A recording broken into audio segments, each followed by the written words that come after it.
Bonjour à tous, bonjour à toutes, bienvenue dans Astroéthique, bienvenue dans la vidéo de pleine lune. La pleine lune qui se forme lundi 17 juin à 10h34 heure de Paris, donc dans la nuit de dimanche à lundi. Et quelle pleine lune, elle nous remue, elle est intense, on la sent plus que les autres. Pourquoi? Eh bien tout simplement parce que la pleine lune, c'est un moment de culmination du cycle et c'est un moment où tout est perçu avec plus d'intensité et celle-ci aussi parce qu'il y a des aspects qui vont dans ce sens d'extrapolation, d'exagération. Et puis on a voilà, plein d'aspects qui nous secouent et qui nous remuent la pulpe du fond en ce moment. Donc on va parler de tout ça dans cette vidéo. J'espère que vous allez bien. Je suis très heureuse de vous retrouver pour ce rendez-vous lunaire. Je vous présente toutes mes excuses pour mon absence la dernière fois pour la nouvelle lune. Je suis en pleine préparation de mon mariage qui arrive là à grands pas le 29 juin. Et puis voilà, le début du mois était assez intense. Et puis en ce moment, c'est vrai que voilà, j'ai un peu décroché de tout ça parce que je suis plongée dans ces merveilleux préparatifs et je veux les vivre pleinement. Donc voilà, mais je tenais à être présente pour cette pleine lune qui est nommée aussi pleine lune des amoureux. Et on va voir qu'au départ, on se dit, ah ben non, pas du tout. Alors là, Sandrine, ça marche pas du tout parce que c'est plutôt conflit des amoureux en ce moment. Mais c'est la pleine lune des amoureux. Et d'ailleurs, à ce sujet, vous avez un très joli rituel sur le site d'Émilie, ma complice Émilie, qui a écrit beaucoup de rituels dans le journal d'astrologie créative, que vous retrouverez dans mon livre qui sortira au mois de novembre.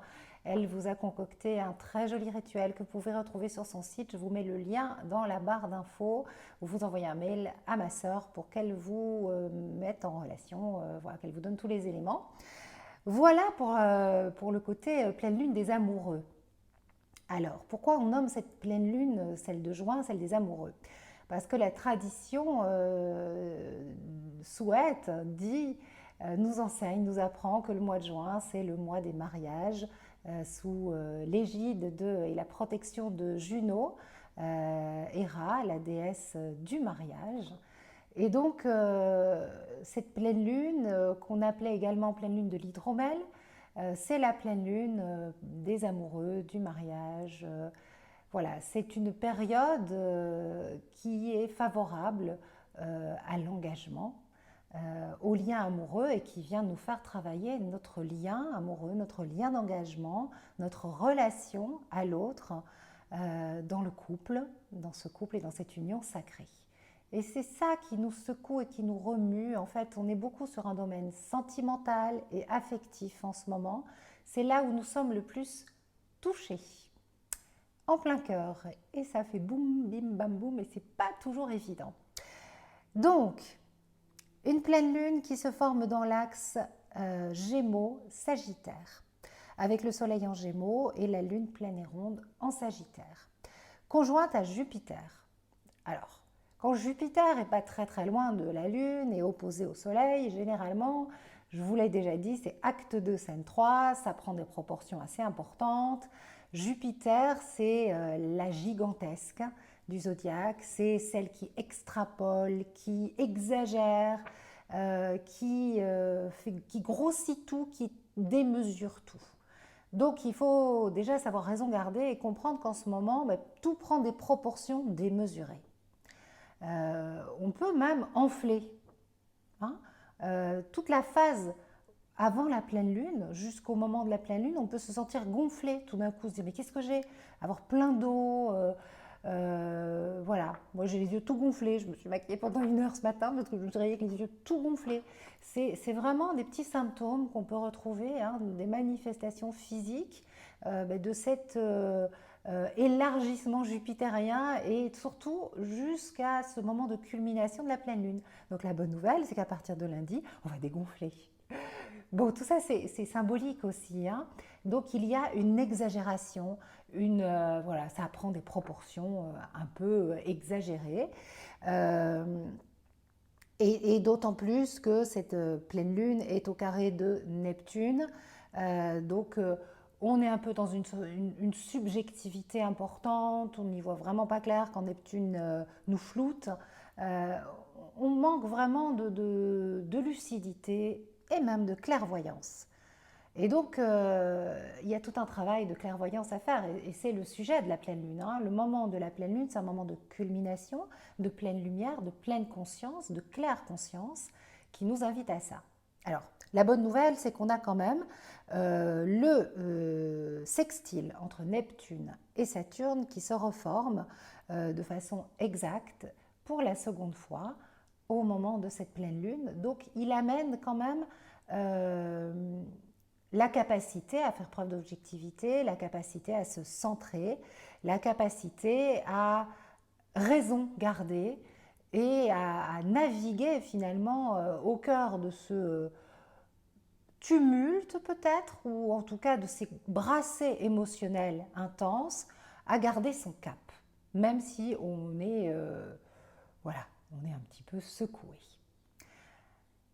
Qu'est-ce qui se passe? Il se passe qu'en ce moment, dans le ciel, il y a une opposition entre Mars, Mercure, le nœud nord, dans le signe du Cancer, opposé à Pluton, Saturne. Qu'est-ce que ça veut dire? C'est cet aspect qui crée des tensions chez beaucoup d'entre nous, particulièrement les signes cardinaux, donc Cancer, Capricorne, Bélier, Balance, ou les personnes qui ont des planètes personnelles dans ces signes-là. Là, on est vraiment touché. Maintenant, sur le global, parce que c'est ça qui m'intéresse de vous transmettre dans ces vidéos, le signe du Cancer, ça touche à quoi? Ça touche à la famille, aux émotions de l'enfance non digérées. Et on a une conjonction Mars-Mercure dans ce signe. Donc Mars-Mercure, ça me fait penser à de la rivalité. Il peut y avoir des problèmes de rivalité frères-sœurs. Il peut y avoir des conflits verbaux, des agressions verbales, le ton qui monte en famille, du règlement de compte. Il peut y avoir dans le couple de vives altercations, des mots qui dépassent la pensée, un besoin de décharger, une soupape, un trop-plein d'émotions. Mars est opposé à Saturne. Mars opposé Saturne, ça vient nous travailler là où nous manquons de confiance en nos capacités. Pas de confiance en nous, en nos capacités. Là où nous devons nous surpasser, là où nous devons sortir d'un conflit de perfection. Là où le masculin est blessé et ne se sent pas à la hauteur. Donc c'est une invitation à aller à la rencontre de notre impuissance pour trouver notre vraie puissance et notre vraie valeur. Donc à baisser les armes, à ne pas chercher à faire à tout prix, à bien sûr être dans l'être, à ne pas chercher à compenser, surcompenser pour avoir une forme de pseudo-puissance qui est totalement factice. On est vraiment... cette pleine lune vient désintégrer toutes nos fausses puissances. Là où nous croyons que nous avons de la puissance, là où nous faisons en sorte d'être puissants et où en fait nous ne le sommes pas du tout. Elle nous met donc dans un grand état de fragilité. Mais c'est en accueillant cette fragilité que nous pouvons découvrir notre puissance, au féminin, au masculin. Mais ça passe par le masculin. Donc le masculin en ce moment, l'homme, vous messieurs, vous pouvez vous sentir particulièrement touché dans votre virilité, dans votre capacité à faire, vous sentir à bout de souffle, en bout de course, impuissant face à une exigence extérieure, un petit peu désarmé. Et finalement, c'est en acceptant que vous êtes, oui, au bout du rouleau et que vous n'avez pas la capacité, que voilà, vous vous en demandez trop peut-être, que vous révélez votre vraie puissance. Et puis, nous, en tant que femmes, nous les femmes, c'est dans notre masculin intérieur, dans là où nous cherchons à être toutes puissantes, que nous avons une humilité et une douceur à reconquérir, à aller à la rencontre de toute notre dimension féminine, ne pas essayer de prendre une place, un rôle qui n'est pas le nôtre, de remplacer finalement une toute-puissance défaillante en allant dans notre puissance à nous, toute puissance masculine qu'on cherche à écarter, un rôle qui n'est pas tenu. Il est beaucoup question de place, de place de chacun dans le couple. La place du père, la place de la mère, la place de la maman, la place du papa. C'est vraiment des choses différentes. On est maman, on est mère, et c'est deux rôles différents. Maman, c'est instinctuel, c'est les câlins, ça ne t'explique pas, c'est comme ça. Mère, ça s'apprend, c'est un rôle, c'est une éducation, c'est des limites. C'est l'évolution de l'homme et de la femme. Et père, c'est les limites, c'est la capacité à poser une loi, c'est du sans état d'âme aussi. Et puis papa, c'est l'homme moderne, c'est l'homme évolué, il accède, l'homme aujourd'hui, à une place de plus en plus importante dans son rôle de papa. C'est quelque chose qui ne contactait pas forcément avant, le papa. Mais du coup, il y a une forme de redistribution des rôles où des fois il y a un échange, où le papa est la maman le père, enfin, on est dans un espèce de méli-mélo où chacun cherche sa place et où l'autorité n'est plus au bon endroit. Hein, et c'est là où il y a le nerf de la guerre et c'est là où il y a des grosses tensions. Là où il y a des grosses tensions, ça c'était bien français, tiens. Là où il y a des grosses tensions au niveau familial. Et ça se répercute finalement sur les enfants, sur les frères et sœurs, sur voilà, des rivalités. Voilà ce qui se passe en ce moment et dont il faut démêler les fils, essayer de retrouver un axe. Et ça passe par une profonde réflexion sur où en suis-je, où est-ce que je me pose, comment je me positionne dans ma place d'homme ou de femme, parce que bon, si vous n'êtes pas parent, ça ne vous concerne pas cette histoire, mais voilà, d'homme, de femme, ou de papa, de maman, de père et de mère. Quel est mon rôle? Moi, j'ai grandi, par exemple, avec une maman qui était plus une mère et qui remplaçait un père absent, et ma mamie qui était ma maman. Vous voyez, voilà, je vous donne un exemple concret. Et eh ben je le rejoue encore aujourd'hui dans l'éducation que je donne à mes enfants. Et ils me le renvoient bien. Donc il y a une place à trouver, sa juste place, et revenir et se rebrancher à son instinct, au corps. Il ne faut pas que ça se passe dans la tête. D'abord, ça passe par la tête et après, ça redescend dans le corps et on y va avec le cœur et avec le ventre surtout. Donc ça travaille. Et puis en plus, quand on est dans les os du cancer, ça vient toucher le cordon ombilical, ça vient toucher le ventre, notre rapport à la nourriture, enfin, voilà, il y a beaucoup de choses on est dans la matrice là, hein, voilà, le cancer, signe d'eau, c'est vraiment le moment où la graine va chercher les racines en terre pour devenir une plante qui va être superbe au moment du lion. Donc elle plonge profondément ses racines et elle va dans la terre et c'est les racines, c'est la famille, c'est le socle. Donc c'est tout ça qui vacille.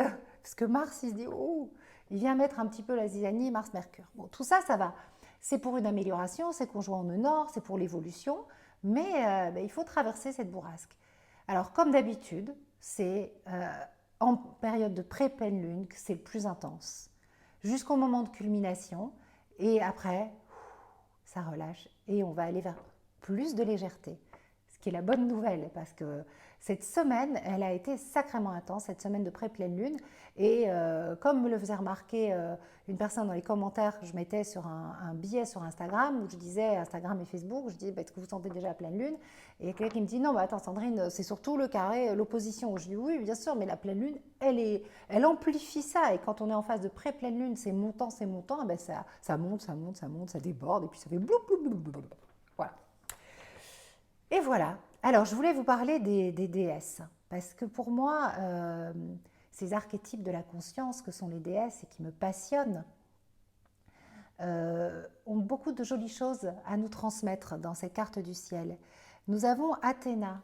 Athéna, en ce moment, elle se balade sur le 11e degré du signe de la balance. 11, un nombre d'évolution. Et le signe de la balance. Athéna, c'est un archétype, un pan de notre conscience, un archétype féminin. C'est la fille du père.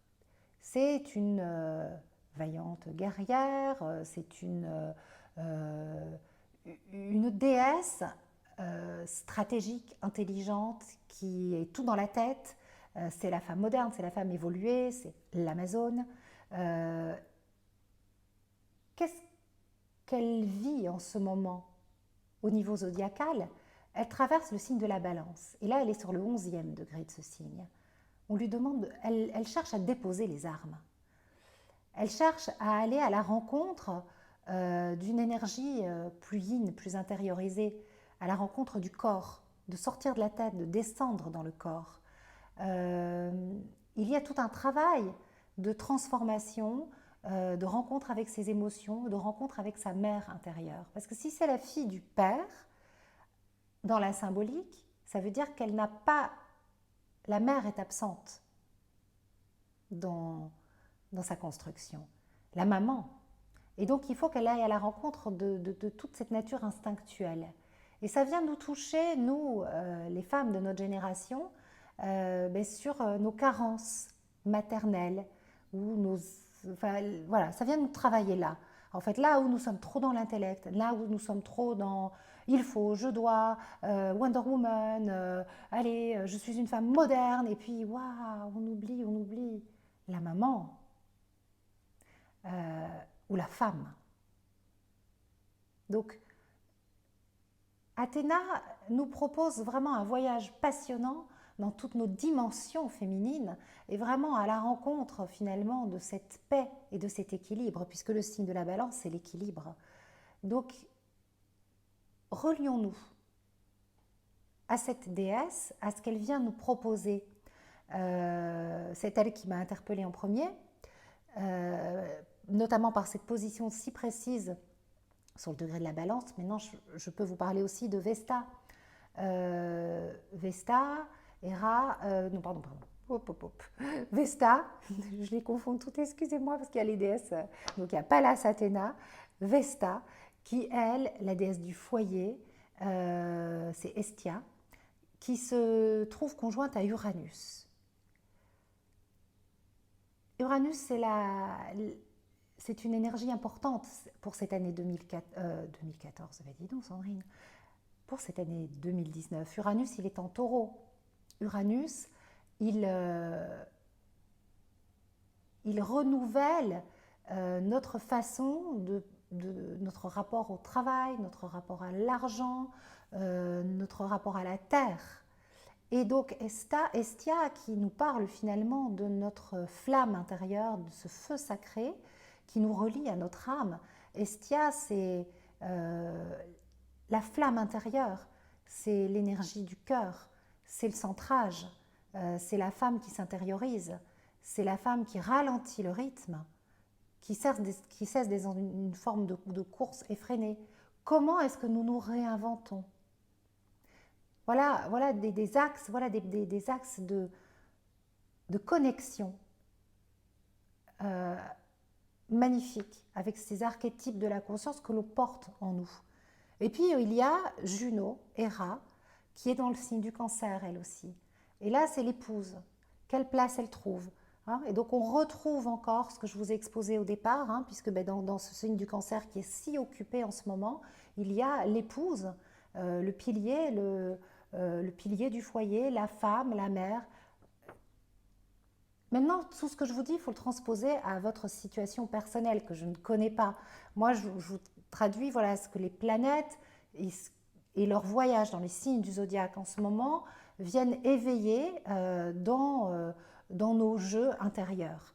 Et voilà ce qui est mis sur le devant de la scène. Voilà ce qui est sollicité, voilà ce qui est éveillé. Maintenant, bien sûr, vous ramener à votre situation particulière. Mais au bout du compte, ce qu'il y a à retenir, c'est que pour la paix dans le monde, la paix dans nos cœurs, dans nos âmes, dans nos vies d'hommes et de femmes, pour notre équilibre,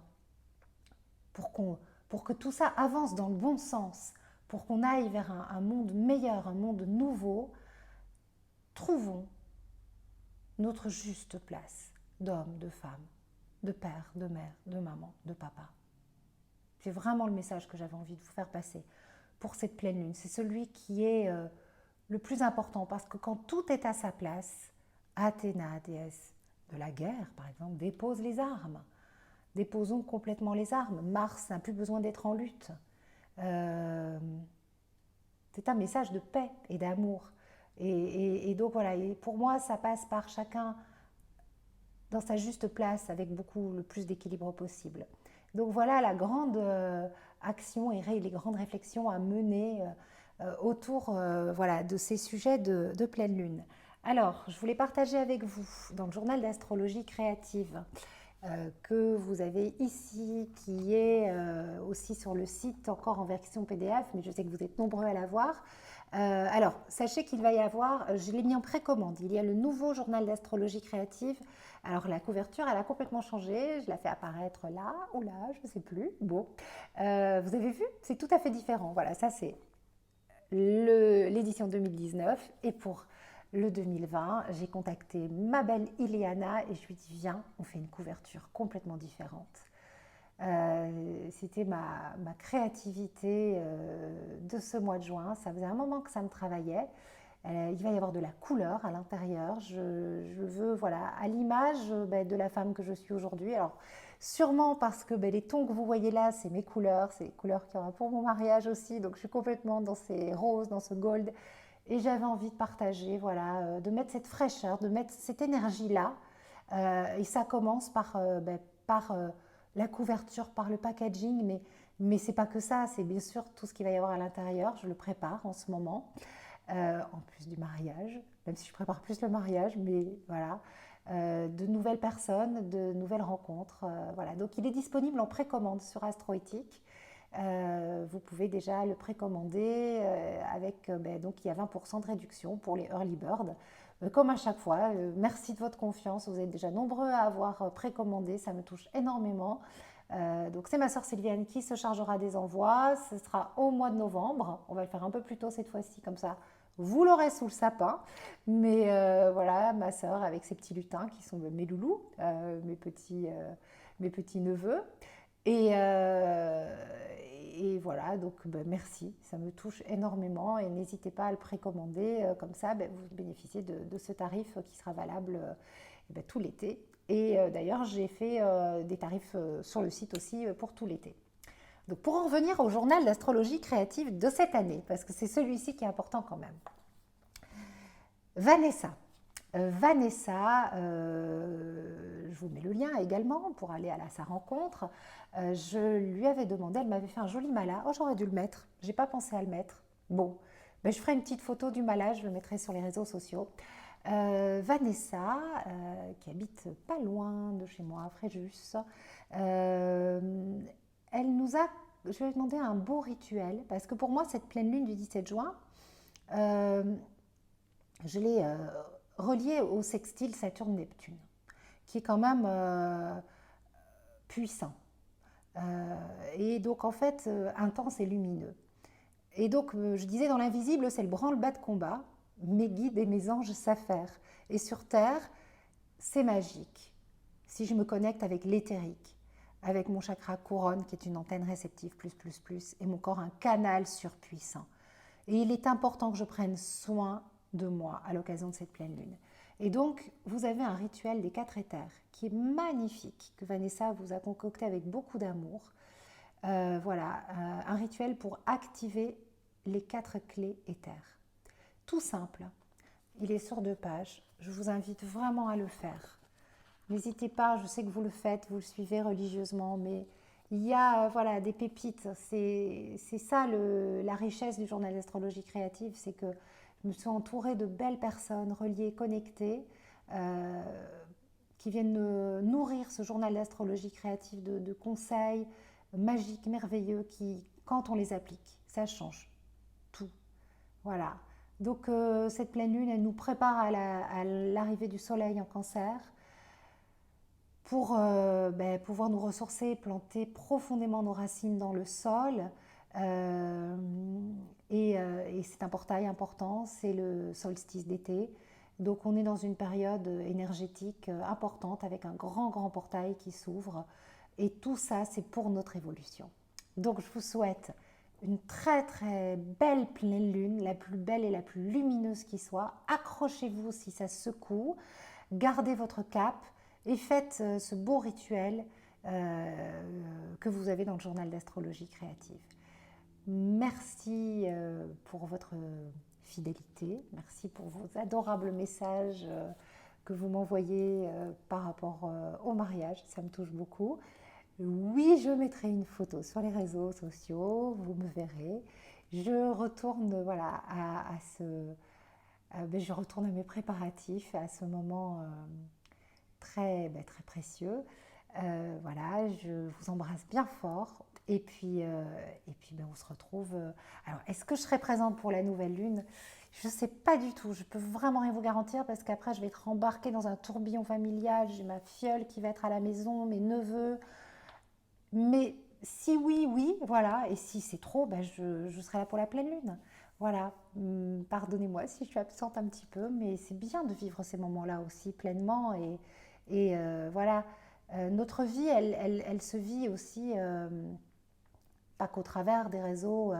Voilà, je déconnecte aussi un peu des réseaux pour vivre l'instant, être dans ce... Voilà, pas essayer de le capter, comme dirait mon amie Muriel, mais le vivre. Pas capter l'instant, le vivre pleinement. Et c'est ce que je m'attelle à faire. Et je vous souhaite aussi de faire ça. Allez, j'arrête avec tous mes blabla. Bisous et à très vite. Ciao.